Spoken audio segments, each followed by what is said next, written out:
people suffering with endometriosis, it'd be like, getting the right amount of carbs, regulating your thyroid, using niacinamide, and possibly aspirin therapy.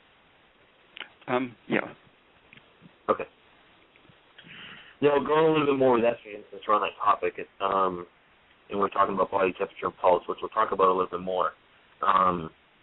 What is estrogen's role play in this, since we're on the topic of endometriosis as well? Because you talk about how estrogen increases heat loss, and how it can stimulate nitric oxide, and lead to vasodilation and all those things. How does that, maybe you can correlate that a little bit with body temperature and pulse and endometriosis? Even though estrogen is turning on the stress hormones, and the stress hormones tend to protect the body temperature, at a certain point of estrogen dominance, even the adrenaline, which tends to tighten up blood vessels in the skin and make your hands and feet cold to keep the brain and heart temperature up where they function,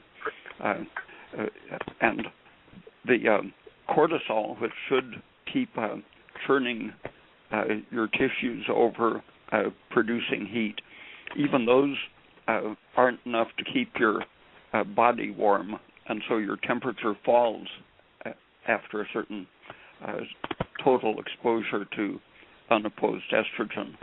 And the reason progesterone and thyroid, progesterone all by itself without driving the oxidative process, can drastically and quickly increase your temperature, while at the same time lowering the stress hormones that normally keep your temperature up in an emergency.